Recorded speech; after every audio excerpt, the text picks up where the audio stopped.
Thank you. Thank you so much. Thank you. Thank you, everybody. Thank you. Thank you. Thank you.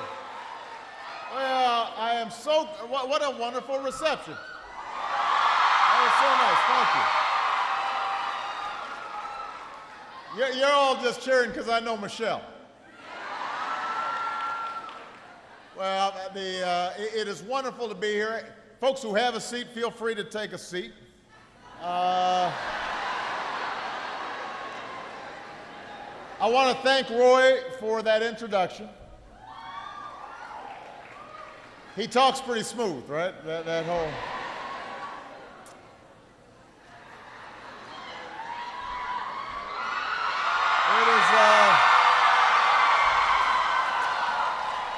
It's great to be back in Maryland. It's great to be here at Prince George's Community College.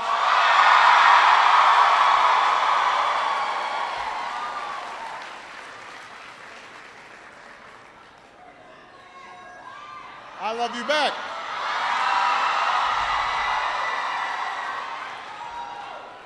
Now, but before I start, I want to thank your other president, Dr. Charlene Dukes.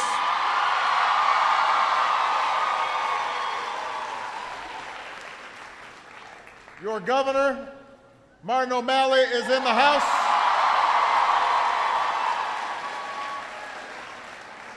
Lieutenant Governor Brown is here. We've got one of the finest members of the United States Senate that you could hope to have in Ben Cardin.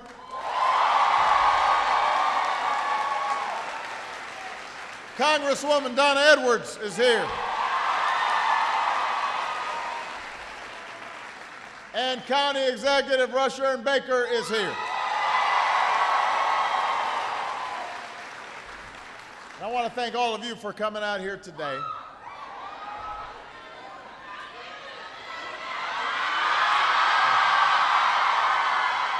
Now, I just finished learning about some of the work that you're doing here at this community college to make sure that homes are using less energy and helping folks save money on their heating and their air conditioning bills.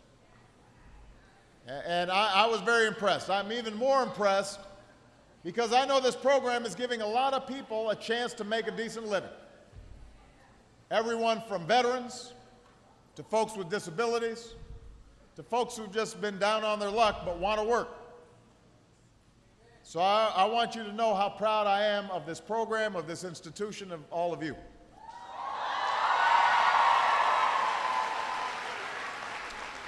You know, the skills that you gain here at this community college will be the surest path to success in this economy.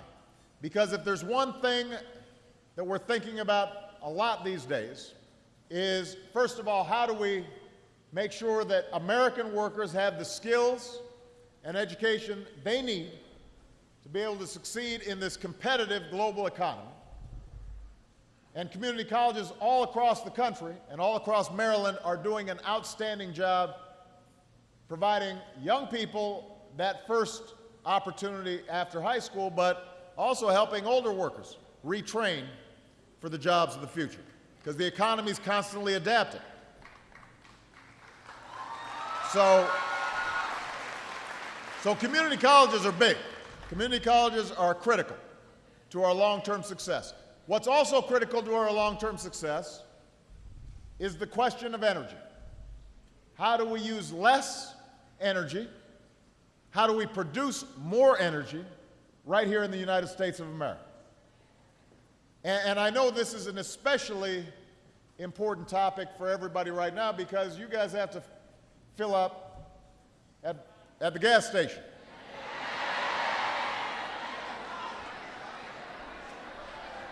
And it's rough. Gas prices and the world oil markets right now are putting a lot of pressure on families right now. And, you know, one of the things that is important to remember is for a lot of folks, just doing what you have to do to get your kids to school, to get to the job, to do grocery shopping, you don't have an option. You've got to be able to fill up that gas tank. And when prices spike on the world market, it's like a tax. It's like somebody's going into your pocket. We passed a payroll tax at the beginning of this year to make sure that everybody had an extra $40 in their paycheck on average. In part because we anticipated that gas prices might be going up like they did last year, given tight world oil supplies. But that doesn't make it easier for a lot of families out there that are just struggling to get by. This is tough. Now, the question is, how do we meet this challenge? Because right now, we're starting to see a lot of politicians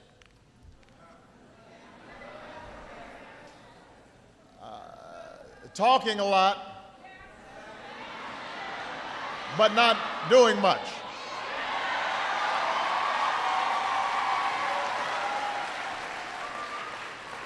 And we've seen this movie before. Gas prices went up around this time last year. Gas prices shot up in the spring and summer of 2008. I remember I was running for president at the time. This has been going on for years now. And every time prices start to go up, especially in an election year, politicians dust off their three-point plans for $2 gas. I guess this year they decided we're going to make it $2.50. I don't know where, why not $2.40? Why not $2.10? But they tell the same story. They head down to the gas station. They make sure a few cameras are following them. And then they start acting like we've got a magic wand and we will give you cheap gas forever if you just elect us. Every time. Been the same script for 30 years. It's like a bad rerun. Now here's the thing. Because we've seen it all before, we know better. You know better. There is no such thing as a quick fix when it comes to high gas prices. There's no silver bullet. Anybody who tells you otherwise isn't really looking for a solution. They're trying to ride the political wave of the moment. Usually, the most common thing when you actually ask them, all right, how is it that you're going to get back to $2 a gallon gas? How are you going to do it? Specifically, what is your plan? Then typically what you'll hear from them is, well, if we just drilled more for oil, then gas prices would immediately come down and all our problems would go away. That's usually the response. Now, Marilyn, there are two problems with that answer. First of all, we are drilling. Under my administration, America is producing more oil today than at any time in the last 8 years. Anytime. That's a fact. That's a fact. We've quadrupled the number of operating oil rigs to a record high. I want everybody to listen to that. We have more oil rigs operating now than ever. That's a fact. We've approved dozens of new pipelines to move oil across the country. We announced our support for a new one in Oklahoma that will help get more oil down to refineries on the Gulf Coast. Over the last 3 years, my administration has opened millions of acres of land in 23 different states for oil and gas exploration. Offshore. Offshore, I've directed my administration to open up more than 75% of our potential oil resources. That includes an area in the Gulf of Mexico we opened up a few months ago that could produce more than 400 million barrels of oil. So do not tell me that we're not drilling. We're drilling all over this country.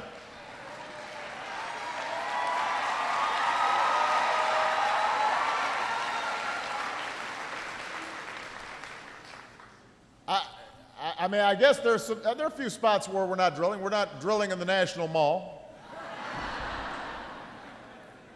We're not drilling at your house.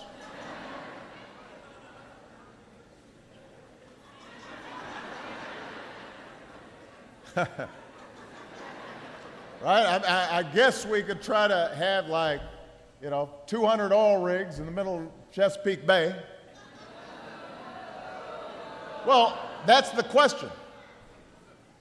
We are drilling at a record pace, but we're doing so in a way that protects the health and safety and the natural resources of the American people.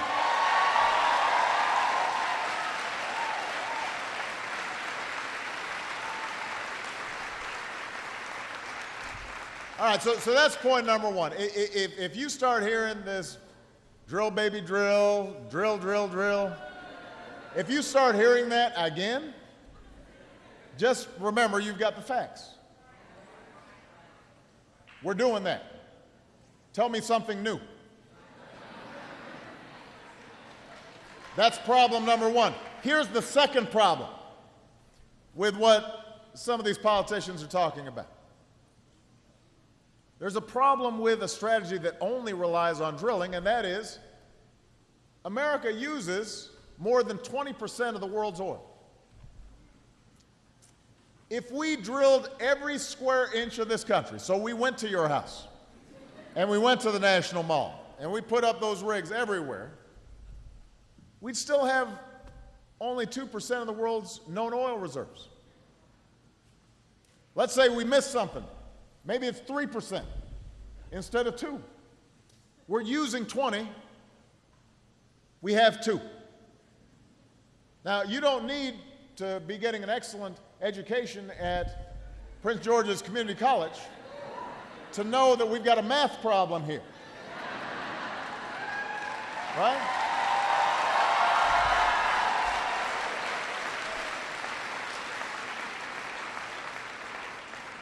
I help out Sasha occasionally with her math homework. And I know that if you've got 2 and you've got 20, there's a gap. There's a gap, right? Do we have anybody who's good at math here? Am I right? Okay. So, if we don't develop other sources of energy, if we don't develop the technology to use less energy to make our economy more energy efficient, then we will always be dependent on foreign countries for our energy needs.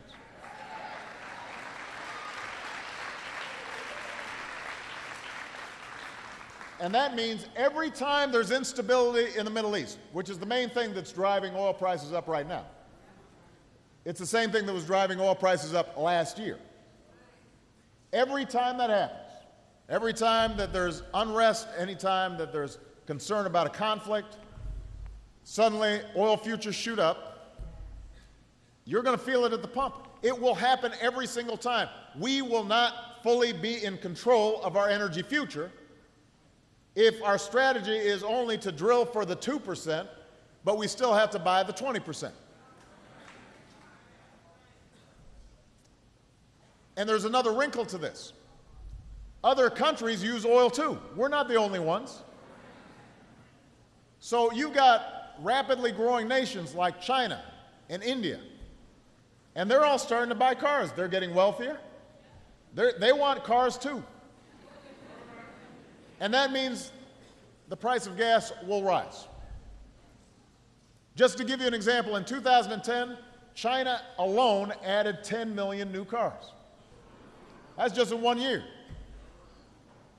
And there are about 1 billion Chinese. So they've got a lot more people who are going to want cars in the future, which means they are going to want to get some of that oil, and that will drive prices up. So we can't just drill our way out of the problem. We are drilling, but it's not going to solve our problem. That's not the future I want for the United States of America. We can't allow ourselves to be held hostage to events on the other side of the globe. That's not who we are. America controls its own destiny. We're not dependent on somebody else.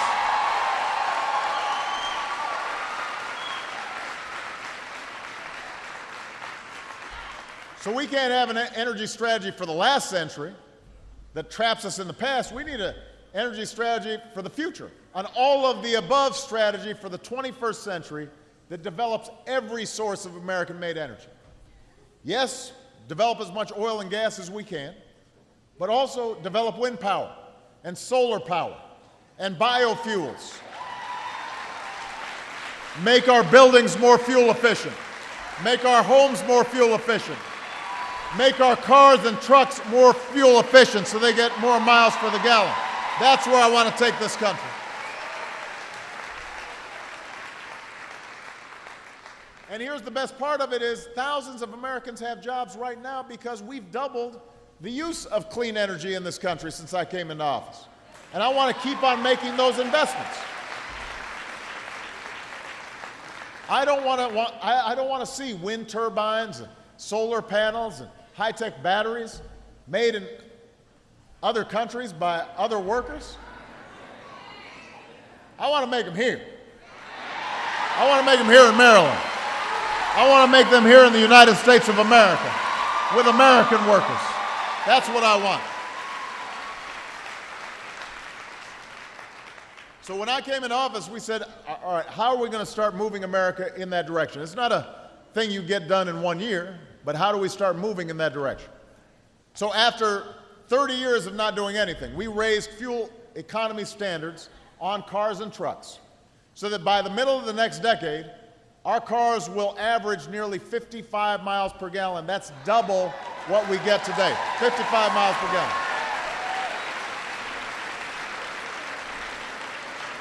55 miles per gallon. So, you know, the young people here who are driving those beaters that, you know, getting 5 miles per gallon, we're going to get you to 55. And that will save the average family more than $8,000 over the life of a car. $8,000. That will help pay some bills. That means you'll be able to fill up every 2 weeks instead of every week. And those are the cars we need to keep building here in the United States. Yes, we can do that.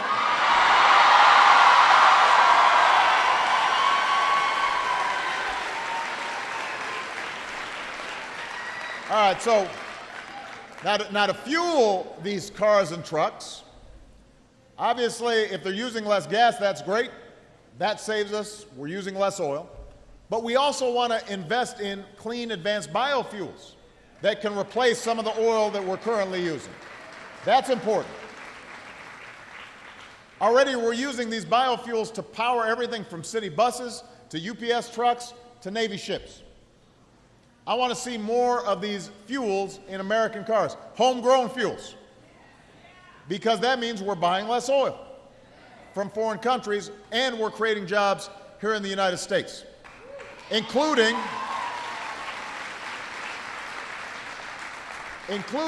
big parts of rural America, big parts of rural Maryland where the economy oftentimes is struggling. You have a real opportunity to create entire new industries and put people to work. And it's happening all across the country. So all of these steps have put us on a path of greater energy independence. Here's a statistic I want everybody to remember. Next time you're talking to somebody who doesn't know what they're talking about.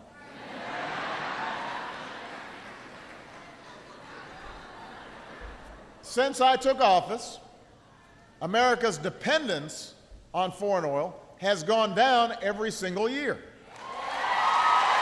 Right?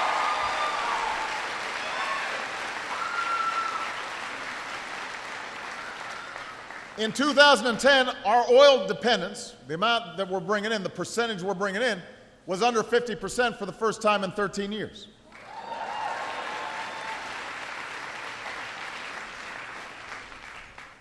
We've got to do better than that, and we can do better than that. Yes, we can. But in order to do better than that, we've got to tell the folks who are stuck in the past that our future depends on this all-of-the-above energy strategy. That's our job, that it can't just be drilling for more oil.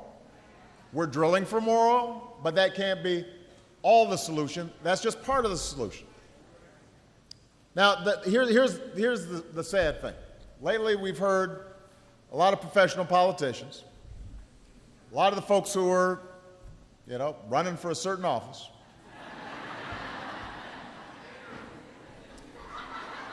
who shall go unnamed. They've been talking down new sources of energy. They dismiss wind power. They dismiss solar power. They make jokes about biofuels. They were against raising fuel standards. I guess they like gas guzzlers. They think that's good for our future. We're trying to move towards the future. They want to be stuck in the past. And we've heard this kind of thinking before. Let me tell you something. If some of these folks were around when Columbus set sail,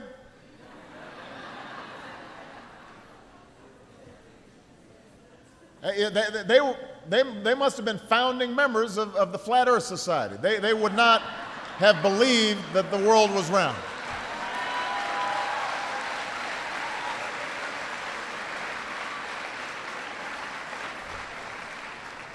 We've heard these folks in the past.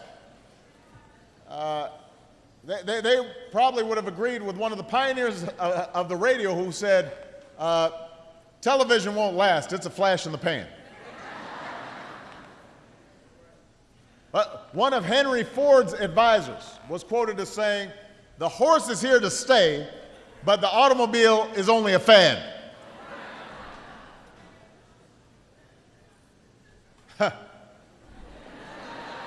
There have always been folks like that. There have always been folks who are the naysayers and don't believe in the future and don't believe in trying to do things differently. One of my predecessors, Rutherford B. Hayes, reportedly said about the telephone, it's a great invention, but who would ever want to use one? That's why he's not on Mount Rushmore. Because he's looking backwards, he's not looking forwards.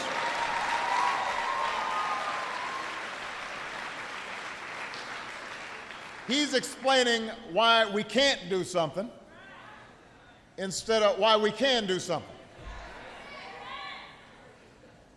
The point is, there will always be cynics and naysayers who just want to keep on doing things the same way that we've always done them. They want to double down on the same ideas that got us into some of the mess that we've been in. But that's not who we are as Americans. See, America's always succeeded because we refuse to stand still. We put faith in the future. We are inventors, we are builders, we are makers of things. We are Thomas Edison, we are the Wright brothers, we are Bill Gates, we are Steve Jobs. That's who we are. That's who we need to be right now. That's who we need to be right now.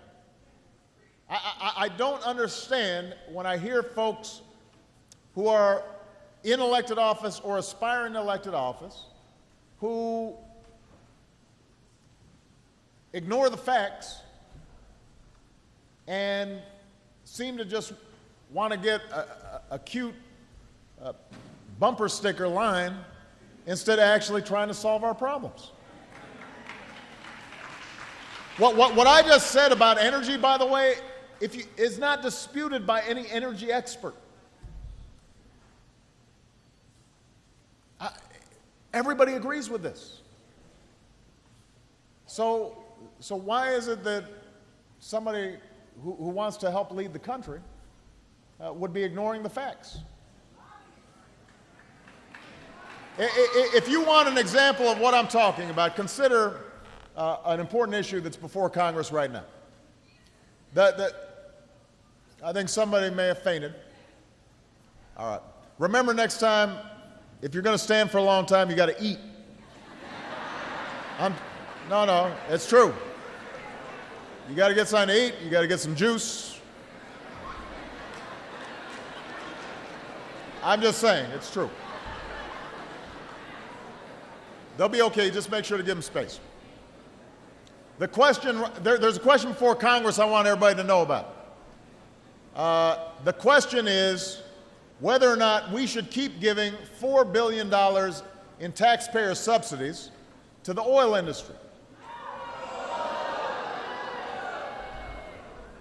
The oil industry has been subsidized by you, the taxpayer, for about 100 years. 100 years. 100 years, a century. So some of the same folks who are complaining about biofuels getting subsidies, or wind or solar energy getting subsidies, or electric cars and advanced batteries getting subsidies to help get them off the ground, these same folks, when you say, why are we still giving subsidies to the oil industry? Well, no, we need those. Oil companies are making more money right now than they've ever made.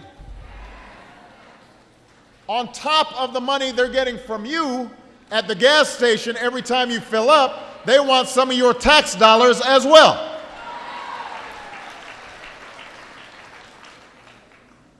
That doesn't make any sense.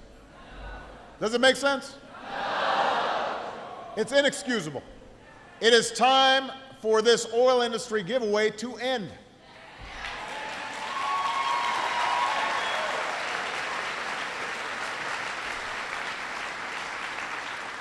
So in the next few weeks, I expect Congress to vote on ending these subsidies. And when they do, they'll put every single member of Congress on record.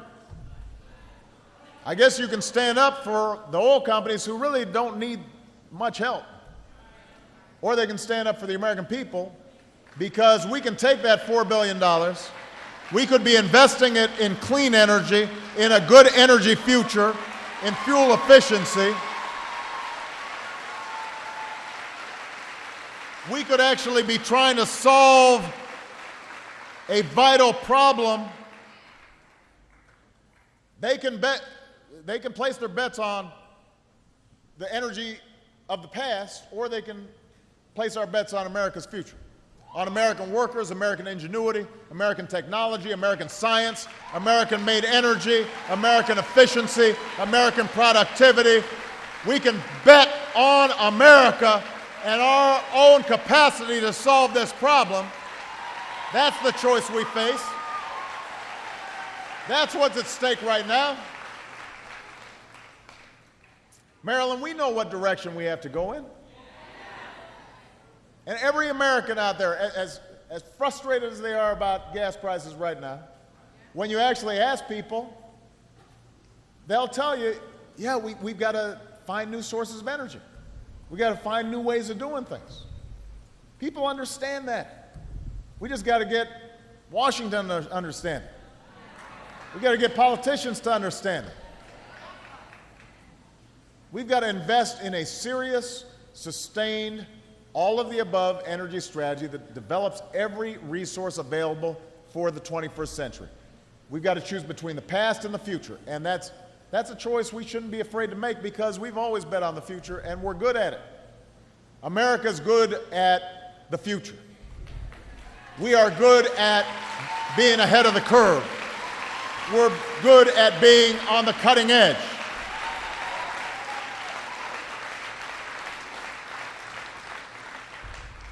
Ending these subsidies won't bring down gas prices tomorrow. Even if we drilled every inch of America, that won't bring gas prices down tomorrow.